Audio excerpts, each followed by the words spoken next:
Hey kiddos, welcome back to Storytime with Grampy Fat Rat. Today we're going to be reading another one out of the bedtime story tree. So you guys get all comfy, get cuddled up, and here we go. We're going to actually be doing Pinocchio. Old Geppetto was making a puppet. As he cut wood, he heard a voice. "Please don't hurt me," it said quietly. Geppetto looked all around his workshop. He could not see anyone, so he went on with his work. When he made the puppet's eyes, they moved. When he made the mouth, it laughed. When he made the feet, they kicked. "You are just like a real boy," said Geppetto.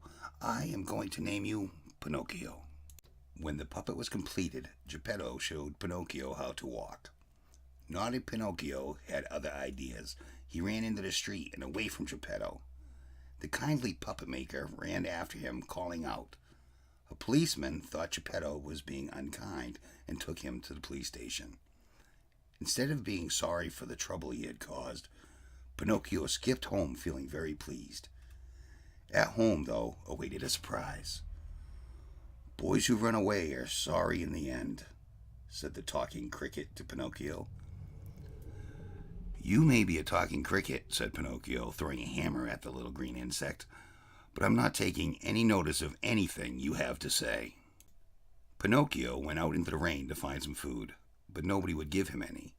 He returned home hungry and sat by the fire and fell sound asleep. Pinocchio was awakened by a knock at the door. It was Geppetto. Pinocchio got up to let him in, but stumbled and fell over. "The fire had eaten my wooden feet," cried Pinocchio. Geppetto climbed in through the window. "Don't you worry, my little Pinocchio," he said. "I will make you some new feet." Pinocchio was pleased with his new feet and felt very sorry for the trouble he had caused. "I shall go to school and make you proud of me," he said to Geppetto, "but I will need a reading book first." Geppetto sold his winter coat and used the money to buy Pinocchio the reading book. The next day, Pinocchio set off to school. On the way, he saw a puppet circus. He sold his book and used the money to buy a ticket for the show. Pinocchio forgot about school and his promise to Geppetto and stayed all day and night at the puppet circus. He even took part in the puppet show and was paid 5 gold coins. On the way home, Pinocchio met a fox and a cat. The sly old fox pretended to be lame. The sneaky cat pretended to be blind. Together, they tried to trick Pinocchio out of his gold coins. Pinocchio ran quickly away from them. The fox and the cat were not going to give up, so they chased him and tied Pinocchio to a tree. But luckily for the naughty puppet, a kind fairy rescued him and scared the fox and cat away. "How did this happen?" she asked.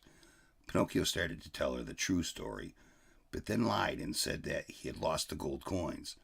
They were not lost at all, they were in his pocket. Then a strange thing happened. Pinocchio's nose began to grow longer and longer. Every time he told a lie, his nose grew and grew. His nose grew so long he could not get in through the door. When the fairy believed that Pinocchio had learned an important lesson about telling the truth, she took pity on him. She called to some woodpeckers, and the birds pecked Pinocchio's nose back to its right size. On his way home, he met the fox and the cat again. This time they succeeded in stealing his gold coins. Pinocchio told the policeman, but he did not believe his story, so he put Pinocchio in prison. Many years later, when Pinocchio came out of prison, he went looking for Geppetto. The puppet maker had, of course, been searching for Pinocchio all this time.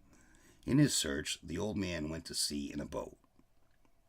When Pinocchio went to the seashore, he could see Geppetto's boat tossing about on the waves. Pinocchio swam out to help him, but the waves were high and the sea was very, very rough. Pinocchio met a dolphin in the sea. "Geppetto has been swallowed by a sea monster," said the dolphin. "I am very sorry for you."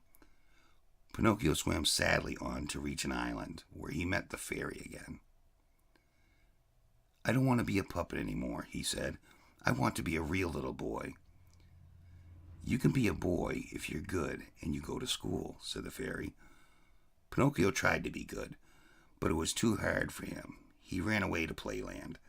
At Playland, he and the other boys were so lazy, they turned into donkeys. One day, the circus came to Playland, and the circus owner brought poor Pinocchio. But when he hurt a leg and could no longer perform as a donkey, Pinocchio was cast into the sea. He would have drowned, but the fairy rescued him again. The good fairy turned Pinocchio back into a proper puppet.